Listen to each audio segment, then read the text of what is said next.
Se eu te perguntasse qual foi a invenção das últimas décadas que favoreceu o vício em pornografia, qual seria a sua resposta?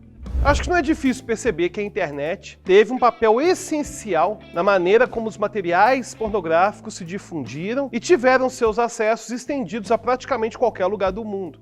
Pensa comigo, se alguém do século passado quisesse buscar algum tipo de material desse tipo, teria que recorrer à revista. Anos depois viriam locais que exibiriam filmes com conteúdos adultos. Mas dá para imaginar que, para as pessoas que queriam assistir, apesar de existir a vantagem de ser mais realista do que a revista, havia a desvantagem de ser uma exibição pública. Portanto, não era nada privado. Claro que isso mudaria com as fitas e DVDs que poderiam ser adquiridos por qualquer um com mais de 18 anos de idade. Porém, nada se comparava aos sites da internet em que a pessoa poderia baixar um determinado vídeo. Nos anos 80, se um menino, se um adolescente quisesse ver uma mulher nua, cara, ele tinha que fazer um esforço gigantesco. Ele teria que contar lá na sala de aula com algum coleguinha ou outro que conseguiu contrabandear uma revista para eventualmente conseguir ver de forma secreta em algum lugar do pátio lá do recreio, sem que a diretora soubesse, ou até mesmo esperar, aqueles programas lá da Bandeirantes para poder ver alguma coisa assim que ia passar rapidamente.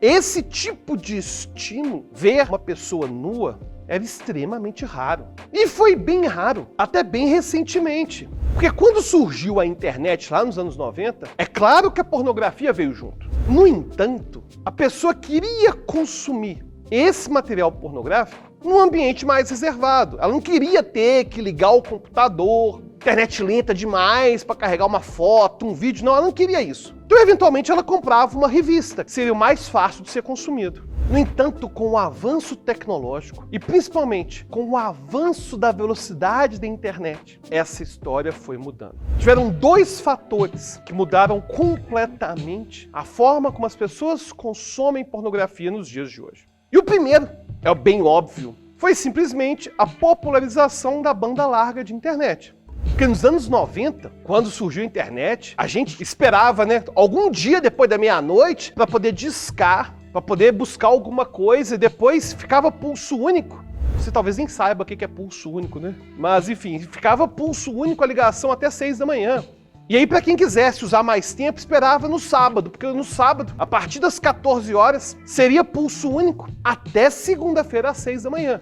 Mas era uma internet de qualidade muito ruim. Para você ter uma ideia, quando surgiram os MP3, cada música tinha, 3 megas, 4 megas. A gente ficava, às vezes, horas. E eu tô falando de forma literal, horas para baixar uma música ilegal na internet. A popularização da internet de banda larga foi mudando esse cenário. No entanto, em 2007, Steve Jobs mudou para sempre. Não só o consumo de pornografia no mundo, mas a forma como a gente usa a internet. Em 2007, ele lançou o iPhone, o primeiro smartphone. O iPhone trouxe a ideia de a gente ter no celular, não só o celular, mas também um computador de altíssima geração, que cabe no nosso bolso. E junto do iPhone veio o conceito de smartphone, que aí surgiram os aparelhos da Samsung, Motorola, que são baseados em Android. E aí todo mundo passou a ter um computador de bolso. E a mudança que isso causou foi enorme, porque até o surgimento do iPhone, mesmo tendo internet de banda larga, a gente tinha que entrar na internet. Era comum ter um computador na sala, por exemplo, no quarto. Vou entrar na internet, vou conectar para buscar uma informação. Ou seja, tinha o mundo da internet que eu tinha que acessar no computador e tinha o meu mundo presencial, o aqui e agora. E não tinha uma conexão entre os dois mundos. Mas quando isso aqui surgiu, acabou o mundo físico. A gente passou a ter internet o tempo todo. Então não foi só o aumento da velocidade, da tecnologia da internet. Foi a facilidade do acesso à internet. Até o surgimento do iPhone, as pessoas ainda compravam bastante revistas pornográficas. Era a fonte mais fácil, mais barata, de você ter acesso a conteúdo erótico, de uma forma privada e sem precisar de muita coisa. Nos dias de hoje, não existe mais vou ligar na internet. Você está vendo nosso vídeo aqui na internet, mas ainda que você não estivesse mexendo na internet agora, se em algum momento do dia eu te perguntar, qual foi a última vez que você mexeu na internet? A pergunta é que simplesmente não faz sentido, porque a cada minuto a gente vai checar alguma coisa. Pode ser uma mensagem do WhatsApp, pode ser o GPS lá do Waze. O smartphone tornou o nosso mundo híbrido. E ao tornar o nosso mundo híbrido, um mundo que é real e virtual ao mesmo tempo, ao tornar o acesso à internet tão pessoal, claro que a pornografia ia ganhar cada vez mais espaço. E é claro, o aumento da velocidade permitiu a criação de vídeos online. E mais do que isso, surgiu o stream. O stream é a possibilidade de você ver o vídeo sem ter que baixar o vídeo. Antes do surgimento do streaming, para a pessoa consumir algum material pornográfico, ela precisava baixar aquilo pelo computador. A tecnologia de streaming, que revolucionou o jeito que a gente consome cinema, como, por exemplo, Disney Plus, Netflix, Amazon Prime, ninguém baixa mais filme. É muito mais cômodo eu pagar 20 e poucos reais por mês e ter tudo lá na Netflix. Mas não foi só o conteúdo de entretenimento que mudou com o surgimento do streaming e da internet a altíssima velocidade. Pornografia também. Atualmente, os sites que têm vídeos pornográficos, eles permitem que você gratuitamente assista a um trecho, algum filme lá pornográfico, sem precisar baixar nada para o seu computador. Isso te garante velocidade para acesso e garante variedade dos estímulos, que é outra coisa que antigamente a gente não tinha na nossa sociedade. Quando tinha revista, a pessoa tinha lá uma outra revista pornográfica, era aquilo lá. E o surgimento de uma internet de altíssima velocidade, associada com a portabilidade do celular, trouxe para as pessoas esse excesso de estímulo pornográfico. Antes, se a pessoa quisesse consumir alguma coisa nova de material erótico, pornográfico, tinha que gastar tempo, tinha que gastar dinheiro. Hoje não, a pessoa consegue assim, ó. E as novidades sexuais apelam para circuitos de recompensa no nosso cérebro, que fazem com que a gente procure naturalmente mais e mais novidades, ao ponto que usuários crônicos acabam perdendo excitação por suas fantasias sexuais ou por pessoas reais. Essa questão da variedade é tão relevante que o estudo alemão identificou que os problemas decorrentes da pornografia estavam mais relacionados à variedade do material procurado pela pessoa do que ao tempo que ela gastava vendo pornografia. Já comentamos no episódio anterior sobre como que o consumo excessivo de material pornográfico pode gerar certas distorções a respeito do comportamento sexual. Às vezes, inclusive, distanciando muito o que é ficção do que acontece na realidade. Mas tem uma mudança ainda mais interessante que tem acontecido. A pornografia está mudando a forma das pessoas criarem fantasias sexuais. Talvez a mais surpreendente delas é a modificação na tendência natural das pessoas de se imaginar tendo relações com alguém. Uma nova tendência está surgindo, principalmente para aqueles que iniciam o consumo de pornografia muito jovens. E a principal mudança observada é que cada vez mais pessoas estão tendo fantasias sexuais como voyeur, ou seja, alguém que assiste a relação sexual de outras pessoas. Inclusive no livro que a gente usou como base para esse episódio, há o relato de um sujeito que, quando pensa em sexo, pensa apenas em assistir pessoas e não em uma relação sexual na qual ele está envolvido. Essas modificações têm sérias implicações na forma como as pessoas compreendem o seu próprio comportamento sexual e o das outras pessoas.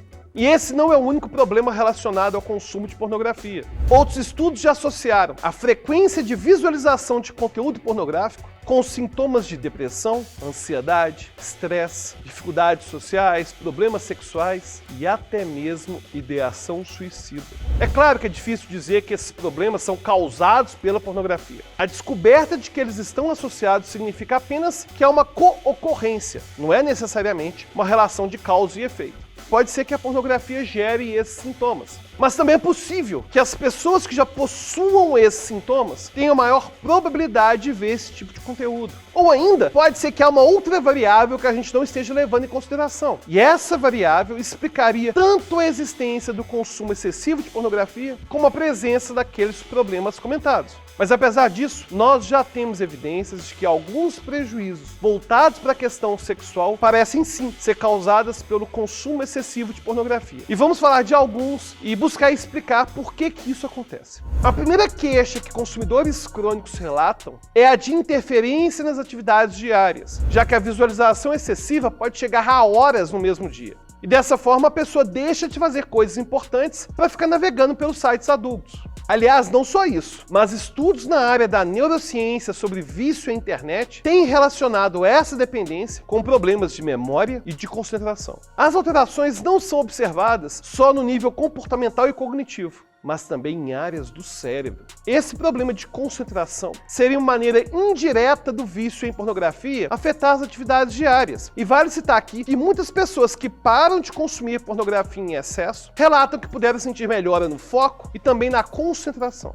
Outros prejuízos também relacionados ao vício em pornografia são problemas de ansiedade social e dificuldade nas relações sociais. O psiquiatra Norman Doidge chama atenção para como que a pornografia pode remodelar nossos cérebros. Inclusive, se você quiser entender melhor como que o cérebro se altera, nosso vídeo sobre neuroplasticidade, que está aqui no card, pode ajudar a compreender esse fenômeno. Mas voltando à proposta do psiquiatra, ele sugere que a pornografia altera as redes neurais associadas à gratificação das relações sociais, de tal forma que a relação fictícia que é exposta na pornografia se torna mais interessante e mais fácil de ser atingida do que relações sociais reais. Isso diminui cada vez mais a gratificação natural que temos ao conviver com amigos e parceiros da vida real.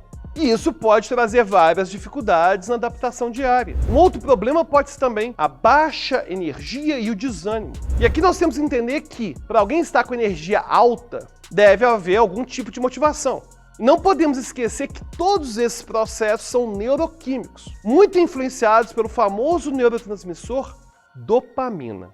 Alguns estudos indicam que o vício em pornografia pode modificar os circuitos da dopamina no cérebro, fazendo com que atividades que antes pareciam muito motivadoras passem a não ser mais. Relatos de pessoas que conseguiram superar esse vício descrevem quase sempre a sensação de ter sua energia devolvida e de sentir mais revigorado. Esses não são os únicos prejuízos, já que vamos falar de outros nos próximos episódios. Mas vale lembrar que não necessariamente o consumo de pornografia vai gerar problemas na vida de alguém. Nós aqui estamos falando do consumo excessivo ou quando há algo que torne a presença da pornografia um fator disfuncional na vida da outra pessoa. As dificuldades, na maior parte dos casos de vícios, é fazer com que a pessoa perceba que está dependente. E com a pornografia não ia ser diferente. Várias vezes, na verdade, o acesso a esses conteúdos pode ser entendido como uma solução e não como um problema. Por exemplo, imagine alguns dos prejuízos que comentamos. Se alguém tem dificuldade de se relacionar, essa pessoa não busca parceiros sexuais. E por isso, consequentemente, recorre a conteúdos pornográficos, o que faz com que ela não desenvolva a capacidade de interagir com outras pessoas.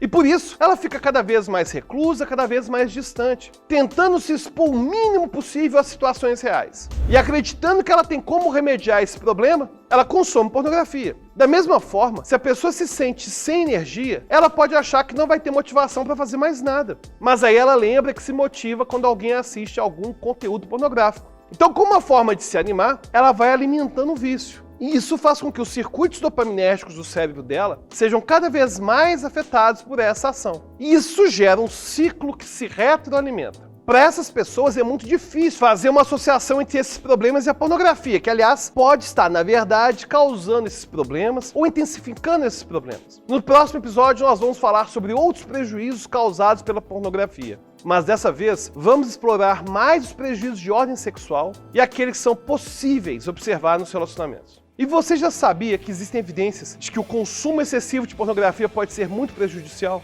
Tem alguma dúvida? Quer sugerir uma nova série aqui no canal? Deixa aí seu comentário e até a próxima.